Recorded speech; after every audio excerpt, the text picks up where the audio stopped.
kelompok 9 yang beranggotakan Diana Ayu dan Karisma Nur mengangkat masalah kasus beberapa case dalam pernikahan atau perkawinan. Yang pertama terkait aborsi. Aborsi itu pengguguran kandungan atau penghentian kehamilan sebelum janin dapat hidup di luar kandungan. Aborsi di sini memiliki variasi hukum. Kalau sepengetahuan saya di dalam hukum Islam, klasifikasi aborsi itu tergantung dari usia janin.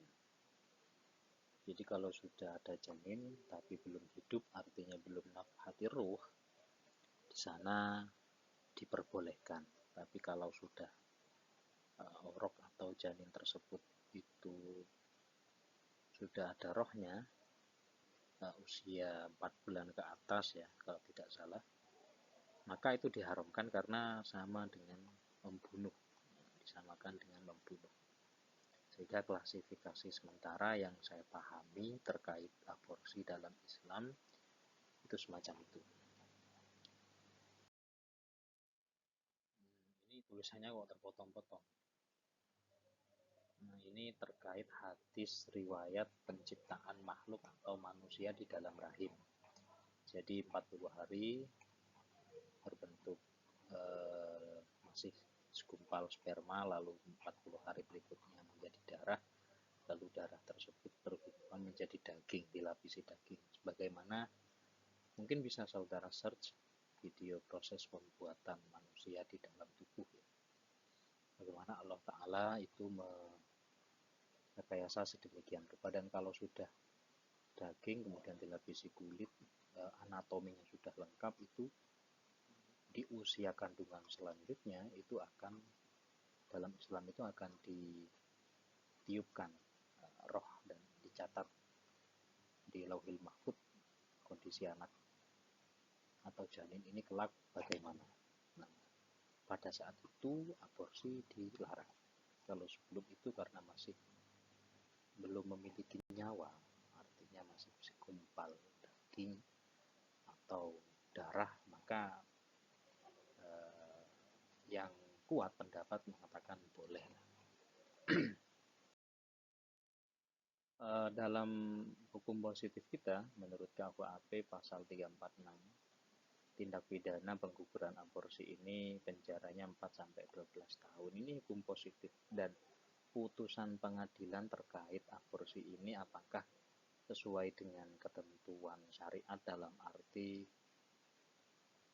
yang dilihat oleh pengadilan atau majelis hakim itu apakah sama dengan batasan aborsi yang diperbolehkan di dalam Islam. Kalau masih belum memiliki nyawa, apakah itu nanti terjerat pasal ini, atau kalau sebelum nyawa roh dari si janin tersebut itu belum ditiupkan, apakah juga belum bisa dijerat dengan KUHP atau KUHP ini. Itu bisa saudara search lebih lanjut di penjelasan atau elaborasi dari penerapan pasal-pasal ini. Surrogate mother ya, praktek ini sebenarnya sewa rahim itu sudah marak lewat 2 dekade kalau tidak salah. Surrogate mother di mana ada seorang wanita, prakteknya ya secara sederhana yang saya ketahui juga, walaupun sejauh ini di pengetahuan saya belum menemukan case ini baik di lingkungan maupun di daerah saya. Mungkin case ini pernah seliweran di beberapa feed di media sosial, mungkin saudara bisa search. Praktik ini secara garis besar kita menyewa rahim seseorang yang secara kondisi oleh vonis medis sehat sehingga dia bisa dititipi. Adapun orang yang menyewa tentu orang lain tentunya, karena mungkin faktor medis dia tidak bisa atau tidak punya rahim atau vonis dokter bla bla bla dan lain sebagainya, sehingga untuk memiliki keturunan sangat kecil sekali kalau tidak bisa dikatakan mustahil. Oleh karena itu dia menggunakan opsi ini. Pandangan hukumnya bagaimana? Ini jelas dilarang karena sama saja menitipkan apa namanya, sperma orang lain di istri atau di wanita, bukan istri sih, di tubuh orang lain, sehingga itu sama halnya dengan menanam benih di tanah orang. Itu sudah jelas sekali ini di praktik semacam ini secara agama ya, secara agama itu dilarang. Praktik semacam ini itu dilarang karena secara hukum dasar ketentuannya pernikahan itu memiliki legal standing secara syariat diantaranya untuk menanam benih ini di tempat yang semestinya atau yang halal, dalam konteks ini berarti istri. Nah, karena tujuan utama dari pernikahan itu bukan mendapatkan keturunan, lalu dia mengupayakan dengan menabrak atau melanggar batas-batas syariat seperti surrogate mother mekanismenya ini, maka itu tidak dibenarkan karena esensi dari pernikahan itu bukan memiliki keturunan, itu hanya sebatas given atau anugerah saja itu.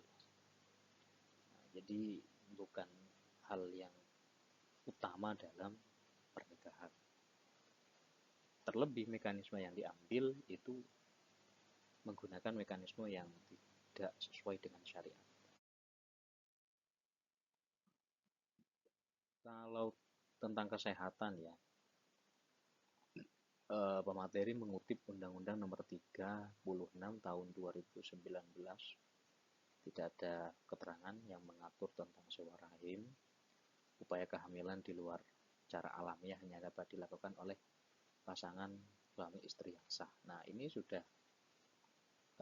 secara tidak langsung memberikan batas bahwa praktek surrogate mother tersebut itu hanya bisa dilakukan oleh pasutri yang secara agama tentunya dan secara negara disahkan. Sehingga regulasi dari surrogate mother kalau diterapkan di Indonesia tentu mengalami kendala secara teknis dan memang secara agama itu dilarang. Kalau untuk opsi yang lain untuk memiliki keturunan dengan menggunakan bayi tabung atau vitroverification, ini secara praktik mungkin bisa saudara search bagaimana mekanisme yang diatur oleh medis untuk menggunakan opsi ini. Ya, kalau saya secara garis besar ya mungkin yang saya pahami pasutri yang sah secara agama dan secara negara menggunakan opsi ini, dan bahan yang mereka gunakan memang berasal dari mereka, diolah sedemikian rupa di laborat atau secara medis, lalu ditanamkan ulang kembali kepada si istri atau si pasangannya. Jadi ini hanya mekanisme campur tangan luar untuk lebih bisa menjanjikan terhadap anak yang mereka inginkan. Bisa searching yang saya ketahui ya, salah satu artis yang menggunakan metode ini kalau tidak salah Inul Daratista dengan budget yang banyak tentunya, itu pun tidak sekali coba dia berhasil mengulangi sebanyak, kalau tidak salah 3 kali. Saudara bisa searching di internet ceritanya dan prosesnya mungkin juga bisa saudara searching. Tapi secara hukum asalkan berasal dari pasutri yang sah dalam arti agama maupun negara, maka ini tidak dilarang dalam arti ini sifatnya opsional, boleh saja. Nah, asalkan mekanisme yang digunakan itu ya tidak ada yang melanggar syariat.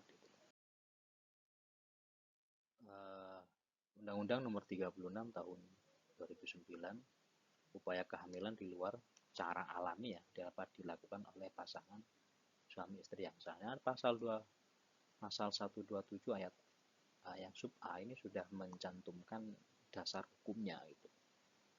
Jadi legalitas dari rumah sakit atau klinik yang menangani bayi tabung ini mengacu kepada undang-undang ini. Kalau melanggar undang-undang tentu ada regulasi yang akan mereka langgar dan tentu ada sanksi yang mereka dapatkan secara administratif. Dan tentu dalam pasal ini sub B dilakukan sesuai dengan norma agama, tidak bertentangan dengan etika dan peraturan perundang-undangan. Ini sudah jelas sekali bahwa bayi tabung itu regulasinya diatur sedemikian rupa agar tidak keluar dari rel dan esensinya. Bank sperma ini jelas secara judul kasus saja sudah sangat ambigu sekali, di mana sperma sekian banyak orang dikumpulkan. Ini sama dengan sugar red mother. Kalau sugar red mother kan tempat di mana sperma itu ditanam. Kalau ini tempat di mana sperma itu dikembangbiakan atau ditampung, diberikan kepada orang yang membutuhkan, dalam arti dia ada corona karena pasangannya itu tidak sehat dan lain sebagainya. Ini jelas itu melanggar peraturan dalam agama. Kasusnya sama karena didapat kalau dalam sewa rahim itu menggunakan lahan yang tidak sah, kalau bank sperma ini menggunakan bibit yang tidak sah.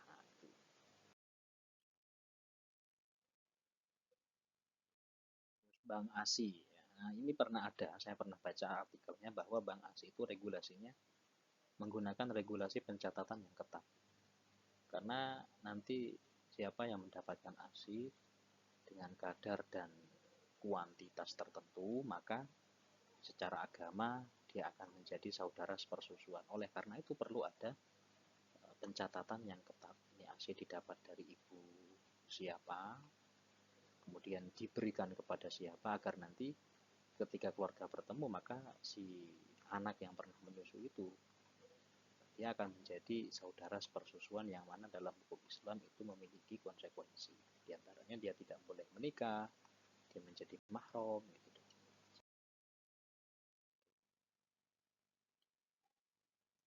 Pasal 128 Undang-Undang 36 mendukung pemberian ASI eksklusif, namun tidak secara khusus mengatur bank ASI. Artinya bank ASI ini opsi yang diambil oleh kesehatan guna mengupayakan bagaimana setiap bayi itu mendapatkan ASI eksklusif gitu. Sehingga pemberiannya itu tetap sah, tapi tetap dengan mekanisme pencatatan yang ketat dan pengawasan yang ketat pula, agar nanti untuk menentukan saudara sepersusuan yang imbasnya pada hukum.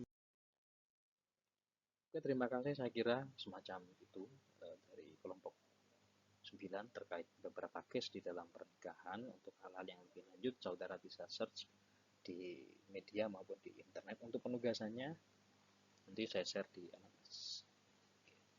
Sekian dari saya. Assalamualaikum warahmatullahi wabarakatuh.